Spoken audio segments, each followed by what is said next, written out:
네, 반갑습니다. 마르스 김동석의 리얼 주식입니다. 오늘 마르스 김동석의 리얼 주식은 외국인 매수 폭발하는 종목입니다. 매수세가 갑자기 급격하게 늘은 종목이고요. JP 모건도 쓸어담는 1월 저평가 주도주고요. 탑3 공개하니까 영상 처음부터 끝까지 꼭 시청하시길 바라겠습니다. 그 이전에 저희 마르스 김동석의 리얼 주식 유튜브가 여러분들의 사랑으로 빠르게 커가고 있습니다. 현재 구독자 25,300명이고요. 우리 3만 명을 향해 달려가고 있습니다. 자, 바라는 거 없다 그랬어요. 여러분들이 영상들 보시고 도움 많이 받으신 다음에 우리 유튜브 구독 버튼, 영상 좋아요 버튼, 그리고 댓글까지만 달아주시면 정말 감사하겠다 생각하니까 오늘 영상도 처음부터 끝까지 시청해 주시길 바라겠습니다. 그래서 일단은 오늘 주제는 방금 말씀드린 대로 외국인의 매수가 폭발하고 있는 종목이다라고 생각하시면 되고요. 1월 주도주라고 생각하시면 되겠습니다. 그 이전에 일단 시장 방향성을 체크를 해야 됩니다. 제가 항상 얘기하죠. 시장 방향성은 이번 주 안 좋을 거다라고 지난주부터 강조를 드렸습니다. 그 이유는 이슈가 정말 많았죠. 간단하게 다시 한번 설명드립니다. 금통위로 인한 14일 대한민국 금리 인상 가능성이 매우 높다. 그러다 보니 시장에 부담이 들어가는 거고, 그 다음에 옵션 만기일입니다. 또 이번 주 목요일이. 그러다 보니 또 부담이 있는 거고, 또 이번 주에 나토와 또 이 러시아의 협상이 진행이 됩니다. 상당히 지금 민감한 부분이기 때문에 이 이슈들이 한 번에 뭉치다 보니까 국내 증시에 좀 부담을 주고 있다.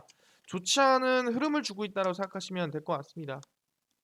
그렇기 때문에 우리는 이 힘든 시장에서도 충분히 1월을 주도할 수 있는, 또는 1월을 넘어서서 중장기적으로도 주도할 수 있는, 그것도 외국인이 매수를 정말 크게 하고 있는, 매수를 정말 폭발시키고 있는 그런 종목이 중요하다라는 거예요. 그래서 그 종목 오늘 알려드릴 테니까 집중해서 배우시면 될 것 같습니다. 일단은 최근에 이슈가 뭐냐라고 물어본다 한다면은 이거겠죠. 이 누구나 다들 한 번쯤은 봤을 기사입니다. 바로 골드만삭스 미국 기준금리 올해 4번 인상, 양적 긴축이 7월 개시된다라고 발표가 됐습니다. 그래서 올해에만 미국 금리가 4번 인상될 가능성이 매우 높다라는 거죠.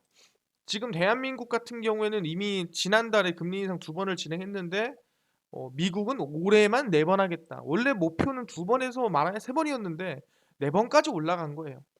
보시면 미국 중앙은행인 연방준비제도가 기준금리를 올해 4번 인상하고 7월에 양적 기축을 시작할 것으로 골드만삭스가 예상을 했습니다.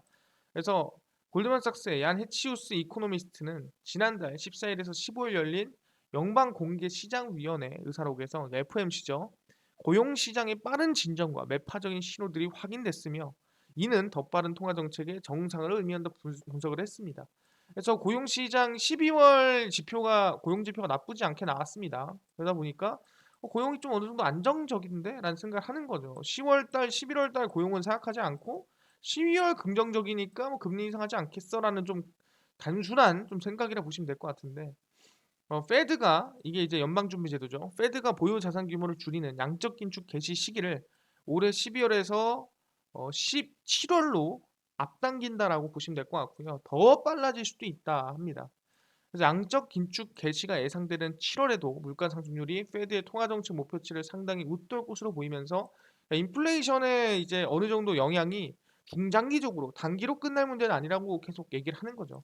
그래서 양적 긴축이 매 분기 기준금리 인상의 대체제가 될 것으로 보지는 않고 양적 기축과 기준금리 인상이 동시에 진행을 되면서 네 차례 기준금리 인상 예상 시기를 3월, 6월, 9월, 12월입니다. 근데 3월이 중요한 게 뭐냐면은 테이퍼링이 끝나는 시기가 3월입니다.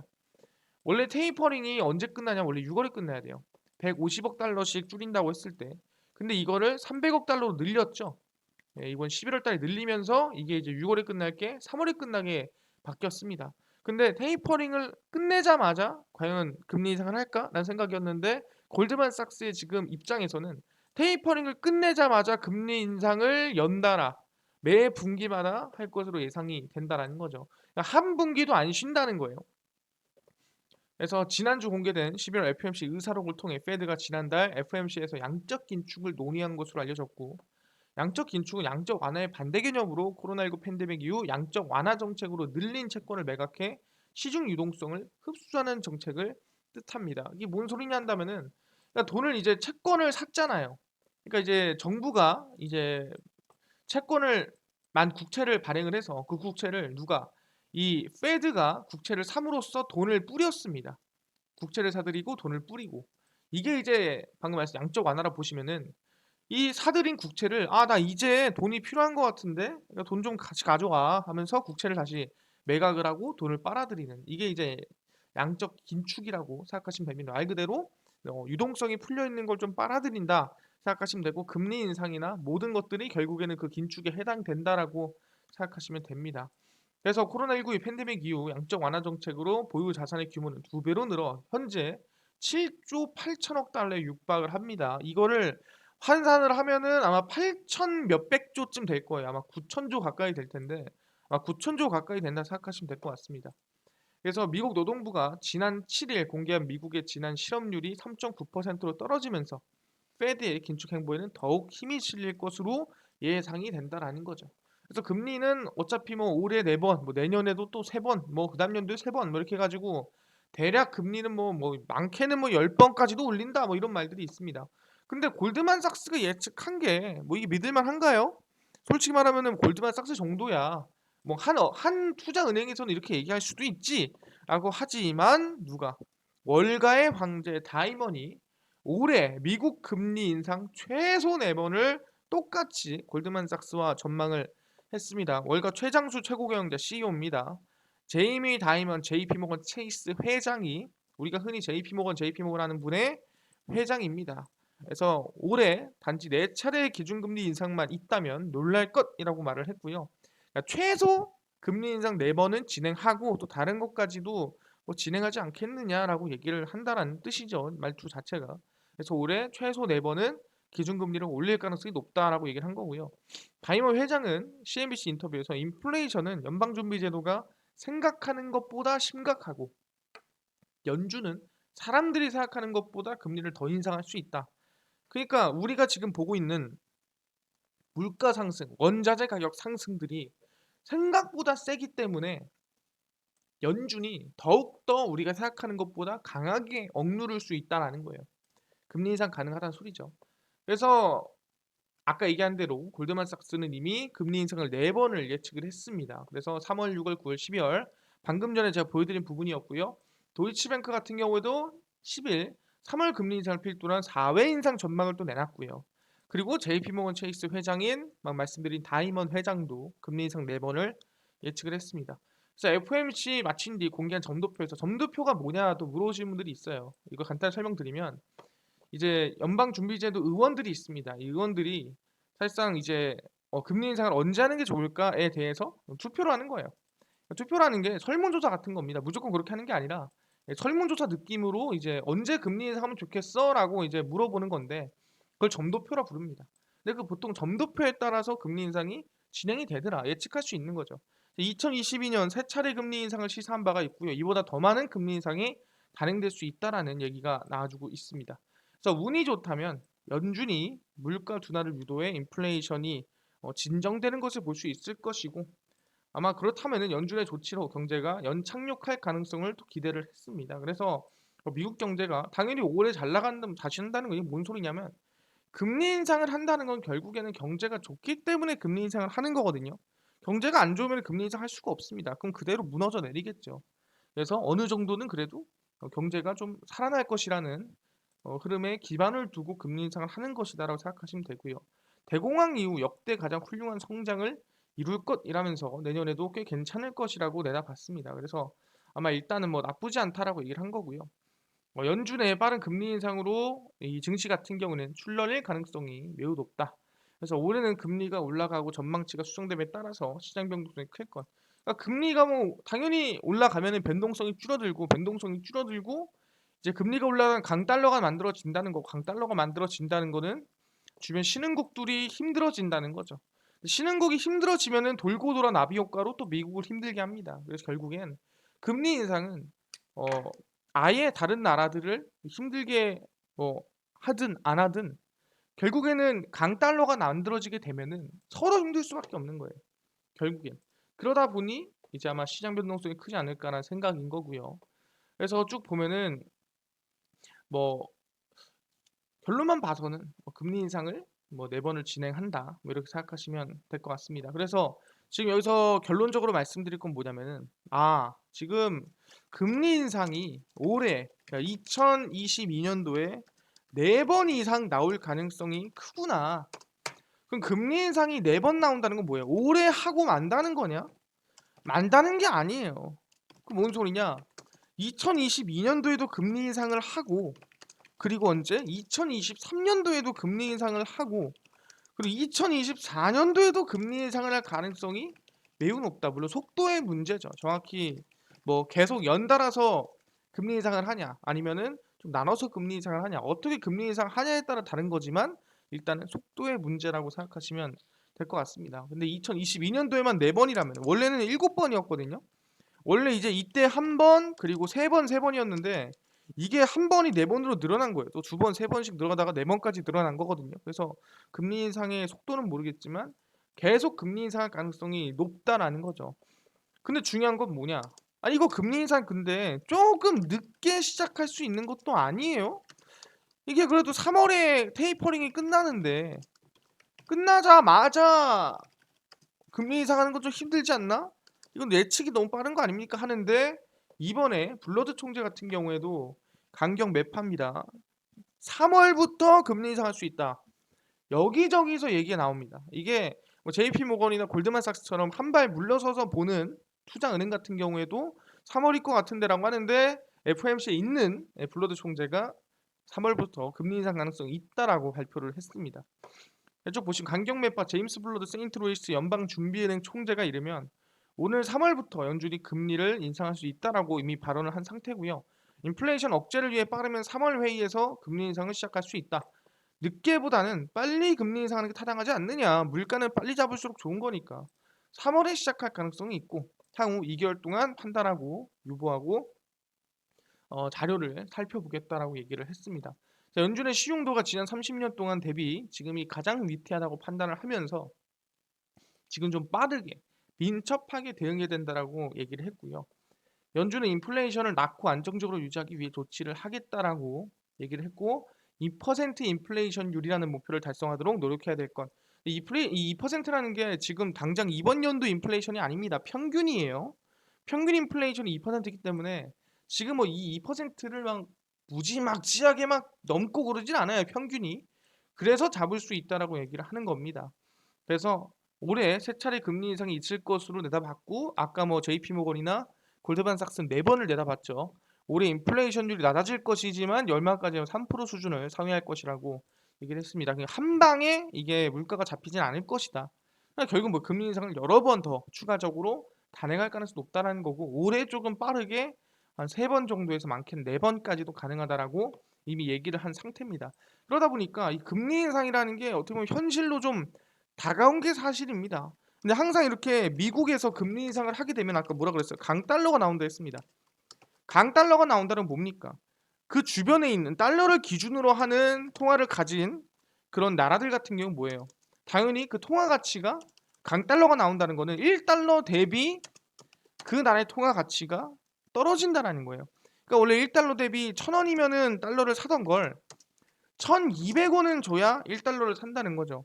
그럼 강달러가 나왔다는 거는 정확히 말해서 대한민국의 원화 가치가 떨어진다는 거고 원화 가치가 떨어진다는 거는 나라의 신용도라든가 나라의 믿음이 떨어지는 거예요.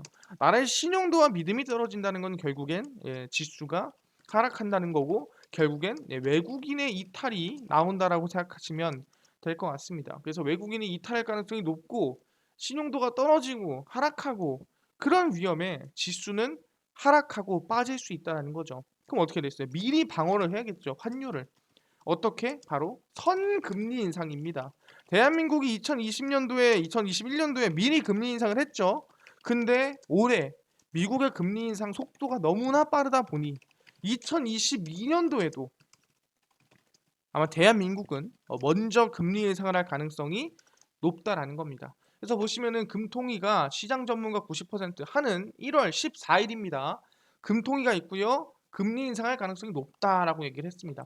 한국은행이 올해 1월에서 2월 기준금리 인상을 예고한 가운데 다수 시장 전문가들은 하느니 오는 14일 금융통화위원회에서 기준금리를 연 1.25%로 인상할 것이라고 전망을 했고요. 추가 금리 인상은 오는 3월 대통령 선거와 한국은행 총재 교체 일정 등을 감안을 해서 아마 상을 지켜봐야 되지 않을까. 왜냐면은 아시겠지만 대통령 딱 선거하자마자 시장 흔들어 제끼고 이러면 좋겠습니까? 안 좋겠죠. 그러니까 미룬다는 거죠. 당장 하고 싶어도 못 한다는 소리예요. 그래서 지난해 우리나라 소비자 물가 상승률이 연 2.5%로 약 10년 만에 최고 수준으로 치솟는 상황에서 1,850조 원으로 불어난 가계부채와 집값 상승으로 누적된 금융 불균형이 상당하다는 부분에서 금리 인상은 해야 된다라는 건데 아까 얘기한 대로 정확한 분석은 미국이 하니까 미리 해야 되는 거예요. 그게 좀 간단하게 설명드리면 그런 겁니다. 그래서 3월에 금리를 미국은 올리고 예상보다 좀 더 빠르게 양적 기충을 시행하겠다 얘기를 했기 때문에 대한민국의 금리 인상을 좀 힘을 실어주고 있다. 이게 위의 내용 다 필요 없고요. 이게 결론입니다. 그런 거고. 그래서 조선비즈가 국내 증권사 거시경제 채권 전문가 10명 대 설문조사한 결과 약 9명이 그러니까 10명 중에 9명 90%죠. 금리 인상 올린다라고 얘기를 한 거고요. 연 1%로 올린 지난해 10월 금통위에서 이미 두 차례 기준금리를 진행했지만 금리 수준은 여전히 완화적이다 하면서 어쨌든 금리 더 올릴 겁니다라고 한 거죠. 근데 미국이 올리니까 따라 올리는 겁니다. 그리고 자꾸 오미크론 변이 바이러스 얘기 나오는데 언제 우리가 오미크론 바이러스 나왔다고 또는 코로나19 때문에 우리가 시장이 힘들었던 적이 있습니까? 한 번밖에 없어요. 한 번을 제외하고는 증시 우상향이었습니다. 솔직히 말해서. 그래서 코로나와 연관은 없다. 이게 저는 팩트고요. 일단 물가 상승률 같은 경우는 당연히 미국과 중국과 러시아의 어떻게 보면은 서로 간에 이 싸움이죠. 그 안에서 생긴 원자재 상승률도 있는 거고 그다음에 돈을 너무 단기간에 풀다 보니까 생기는 물가 상승률이 있는 거고 그러다 보니 어쨌든 잡기 위해서는 금리 인상을 해야 된다라고 얘기를 하는 상태입니다. 그래서 대한민국도 금리 인상할 가능성이 매우 높은 상황이라는 부분이고 그러면은 금리 인상 시기에는 어떤 종목을 잡아야 되냐? 어떻게 보면은 이게 미국의 금리 인상 시작. 그러니까 이게 한 번 하는 게 아니라 연 금리 인상의 약간 스타트라고 생각하시면 되거든요. 그러면은 이 시기에 금리가 막 올라가는 시기에 뭘 사야 될까? 또는 외국인들은 뭘 사고 있을까? 뭐 이게 중요한 거 아니겠습니까? 그래서 보시면 다들 알 겁니다. 금리 상승기에는 금융주 투자하라는데 지금 사야 할 주식은 이라고 나와주고 있죠. 최근 하락장 속에서도 은행주의 상승세가 돋보이고 있습니다. 향후 올해에만 미국 중앙은행이 그러니까 연방준비제도가 4번의 금리 인상을 단행할 것이란 기대감에 은행주들이 상승합니다. 우리금융지주, KB금융, 하나금융지주, 신한지주 등등이고요. 금리 인상과 양적 기축의 속도가 예상보다 빨라질 것 전망되면서 국내 증시 색깔은 극명을 바뀌었습니다. 상당히 안 좋은 원래 좋았다가 고점에 있다가 최근에 좀 증시가 안 좋아지면서 좀 하락하는 종목들이 생기고요. 반면에 의행이라든가 보험주라든가 금리 인상에 대한 수혜주들은 좀 반등이 나와주고 있다는 거죠.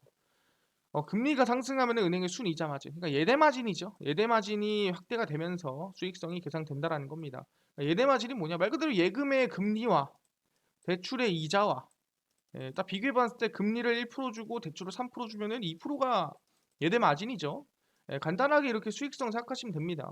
예금 금리가 이제 당연히 이제 금리가 올라가면은 예금에 내가 주는 금리보다 대출 이자가 더 빨리 올라갑니다. 그러다 보니 수익성이 개선된다 생각하시면 돼요.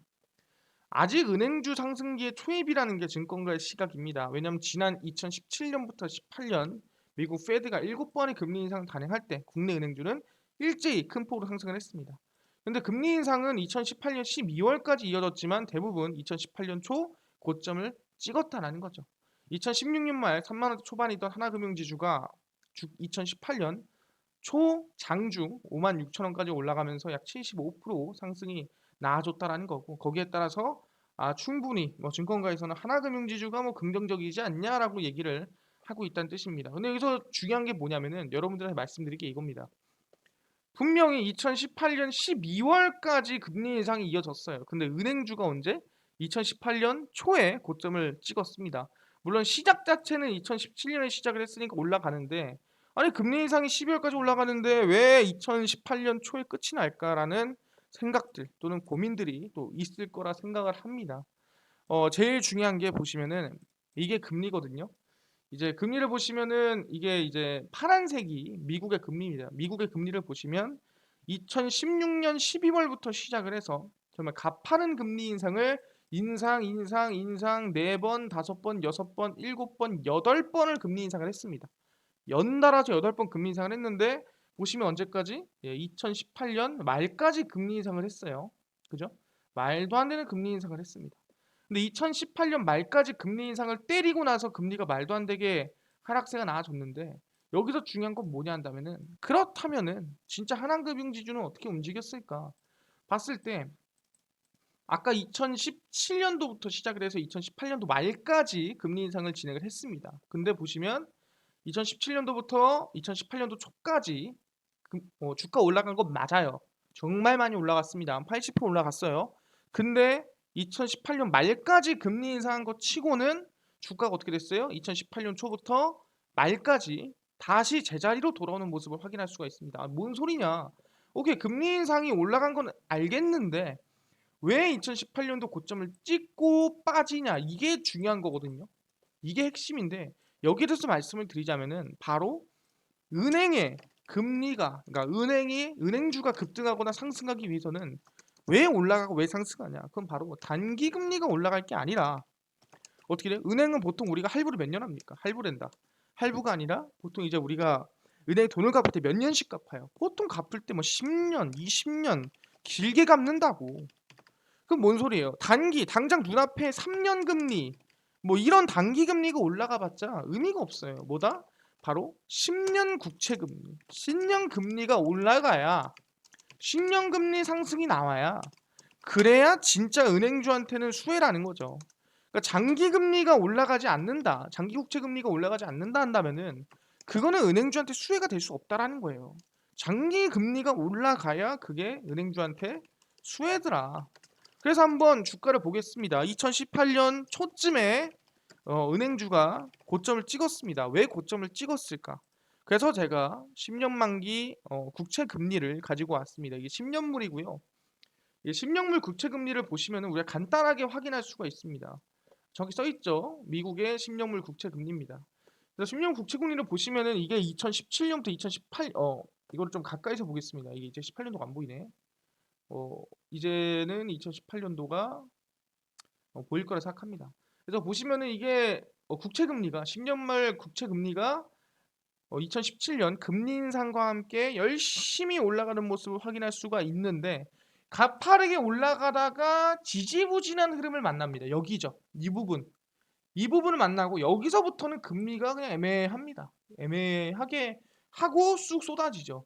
그러니까 이 시점인 거예요. 이 시점.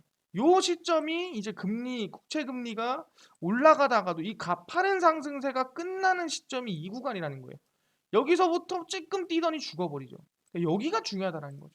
이 구간이 어디냐라고 했을 때 이 구간이 바로 2018년 2월, 2018년 뭐 길어야 3월 그쯤이라는 겁니다. 2, 3월쯤이라는 거예요. 그러니까 2, 3월쯤에 10년물 국채 금리가 고점을 찍어주고 지지부진하다가 떡락을 해버리는 모습이라고 생각하시면 될 것 같고요. 그래서 가파르게 금리가 인상되는 시기에는 은행주가 뜁니다. 하지만 그 10년물 국채 금리가 지지부진한 상황에 온 순간 여기서부터는 종목도 올라가지가 않는다라는 거예요. 그러다 보니 2018년도 초부터 2019년도 초까지는 당연히 종목이 움직이지가 않더라. 왜? 다이나믹한 금리 상승세가 못 나오다 보니까. 이거는 뭐다? 단기 금리가 아니라 10년물 국채 금리이기 때문에라고 말씀을 드리는 거고, 현재 국채 금리는 어디 있다? 여기에 있습니다. 그러니까 과거 2017년도에 올라갔던 그 시점 보시면은 그 시점 부근에 와 있다라고 생각하시면 될 것 같고, 물론 우리가 아까 이 2017년 18년도에 올라갔던 금리를 보시면 정말 많이 올라갔습니다. 보이시죠? 지금 미국이 어디 있냐면 여기 있어요. 0.0, 0.25 제로 금리 있단 말이에요. 여기서 2.25까지 올린다? 말이 안 되는 거예요. 2.25까지 올리려면은 지금부터 9번? 9번 정도 올려야 돼요. 9번 정도 올리려면은 지금부터 한 3년은 걸리겠죠. 그래서 단기간엔 힘들겠지만 중장기로 봤을 때는 충분히 고점까지도 회복을 한다면 해볼 만하지 않겠느냐. 뭐 이런 생각을 또 가지고 있는 겁니다. 그래서 개인적으로는 뭐다? 은행주가 왜 2018년도 뭐 3, 4월쯤에 꺾였냐? 이때쯤 꺾였잖아요. 왜 꺾였냐? 바로 10년 만기 네, 국채 금리가 상승하다가 멈춘 시기다. 그게 바로 2018년 초라고 생각하시면 될 것 같습니다. 그래서 우리는 지금부터 만약에 은행주라든가 금융주를 본다면 언제까지 봐야 되냐? 당연히 국채 금리가 적어도 이 스타트 지점은 굉장히 긍정적이라고 보고 있고요. 여기서부터 언제? 10년 만기 국채 금리가 지지부진한 시점, 정말 일정 수준 이상 금리가 어느 정도 올라온 시점이 왔다면 이제는 종목을 쉬어야 된다. 그때부터 우하향될 가능성이 높다라고 생각하시면 됩니다. 그래서 우리가 지금 관심을 가질 만한 종목은 저는 은행주에 대해서 가지고 왔고 금융주도 가지고 왔습니다. 그래서 은행주, 금융주고요. 보시면은 이제 하나금융지주 이거는 이제 증권사에서 추천을 하고 모두가 봐도 대장주다 아니면은 가장 안정적으로 움직인다 생각하기 때문에 가지고 왔고요. KB금융입니다. 다들 아는 이거 기업 설명이 필요 없을 거라 생각합니다. 다들 딱 들으면 아니까. 그리고 보험주입니다. 보험주 여러분 보험도 매우 중요한 게 뭐냐면 이 보험 같은 경우에는 돈을 뭘로 보냐면 채권 투자 같은 걸로 돈을 벌어요. 그러니까 받은 돈을 가지고 채권 투자를 해서 그걸로 수익을 내는 건데 당연히 이제 금리가 올라가면은 거기에 따라서 수익을 보는 게 이제 보험주라 생각하시면 됩니다. 하나 손해보험 이렇게 관심을 두시면 될 것 같고요. 충분히 금리 인상 시기에 어느 정도 증시 대비해서 방어할 수 있는 종목들이라고 생각하시면 될 것 같습니다. 오케이 알겠습니다. 이런 종목들 굉장히 긍정적이고 시장에 따라서 수익 낼 수 있는 거 알겠어요. 그리고 외국인이 뭐 사고 있다면서요라고 또 물어보시는 분도 있습니다. 근데 거기에 대해서 말씀을 드리면 이제 하나금융지주입니다. 하나금융지주 보시면은 외국인이 단 거의 뭐 최근 한 달 동안에 탄 적이 없죠. 개인들은 뭐 사고 팔고 하지만 외국인들은 사기만 합니다. 이 정도면 외국인 매수 폭발이 맞습니다. 그래서 여러분들에게 정말 진실만 얘기하고 있으니까 외국인들이 이 정도로 열심히 주워 담고 있다라는 거 알아두시면 될 것 같습니다. 오케이 이런 종목들도 좋고 합니다. 근데 저는요 이것도 중요한데 당일 좀 급등이 예상되는 단타 종목도 매일 좀 무료로 나눠주시면 감사할 것 같고요. 장 시작 전에 급등이 예상되는 좀 이슈라든가 뉴스라든가 시황도 좀 무료로 나눠주시고요. 그뿐만 아니라 테마주라든가 매매법이라든가 아니면 강의라든가 이걸 무료로 좀 나눠주시면 감사할 것 같습니다라고 하시는 분들이 있어서 김동석 대표가 100% 무료로 나눠드리고 있습니다. 어디서 나눠드리고 있냐라고 한다면은 바로 김동석의 리얼 주식 연구소라는 100% 무료 어플입니다. 이 어플은 각 스마트폰 안에 내가 아이폰을 씁니다 하시는 분들은 앱스토어에서 무료로 다운로드 가능하고요. 나 갤럭시를 씁니다 하시는 분들은 구글 플레이나 또는 플레이 스토어에서 무료로 다운로드가 가능합니다. 그래서 앱스토어, 구글 플레이, 플레이 스토어, 아이폰이나 갤럭시에서 무료로 다운로드 가능하고요. 그래서 앱스토어, 구글 플레이, 플레이 스토어에 접속을 하셔서 뭐라 검색하냐? 김동석의 리얼 주식 연구소라고 검색을 하시고요. 검색을 하시면 이렇게 김동석의 리얼 주식 연구소가 뜨게 됩니다. 그래서 100% 무료입니다. 무료로 어플 설치 가능하니까요. 꼭꼭꼭 설치하셔라 말씀드리고요. 이 어플을 설치하시고 나면은 이렇게 김동석의 리얼 주식 연구소 어플이 뜨게 됩니다. 당일 리얼 추천주가 당일 급등 예상 종목을 무료로 알려드리고요. 급히 분석이 장 시작 전 시황입니다. 장 시작하기 전에 시황 정리해드리고요. 극비 자료가 테마주라든가 아니면은 강의 자료를 무료로 올려드리고 있습니다. 그래서 보시면은 리얼 추천주 같은 경우에는 1월 12일 추천주를 미리 제가 올려놨습니다. 여러분들은 들어가서 그냥 보시기만 하면 된다. 무료로. 공짜니까요. 수익이 괜찮았나요? 최근에 보시면은 뭐 12월 같은 경우에도 승률 77%였고요. 13%, 30%, 17%, 15%등 뭐 나쁘지 않은 수익이 나왔고 승률이 한 80% 되니까 이번 1월 12일 추천주도 관심을 좀 많이 가져보면 좋지 않을까라고 생각을 합니다. 무료니까요. 그뿐만 아니라 이 극비 분석에 들어가시면 장 시작 전에 시황, 그러니까 장 시작하기 전에 어떤 이슈가 중심인가를 정리를 해드립니다. 보시면 해외 증시부터 뭐 국내 이슈까지 전부 정리를 해드리니까 이것만 봐도 여러분들은 다른 걸 볼 필요가 없다 말씀드리고요. 극비 자료는 테마주랑 강의입니다. 보시면 이렇게 테마주를 제가 매일매일 정리를 해서 올려드리고 있고요. 기술적 분석이라든가 강의도 제가 자료를 모두 올려드리고 있습니다. 그래서 들어가 보시면은 뭐 테마주가 왜 어떤 이슈가 있는지, 왜 올라가는지 종목까지 다 정리를 해드리거든요. 그러니까 이것만 보셔도 여러분들은 많은 걸 배워갈 수 있고 기술적 분석에서도 여러분들이 어떤 걸 어떻게 사용할 수 있는지 다 설명드리고 있으니까 들어와서 전부 다 무료로 알아가시면 좋을 것 같습니다. 그래서 김동석의 리얼 주식 연구소고요. 100% 무료 어플입니다. 종목, 시황, 테마주 강의 무료로 알려드리고 있으니까 꼭꼭꼭 다운로드 받으셔라 말씀드리고요.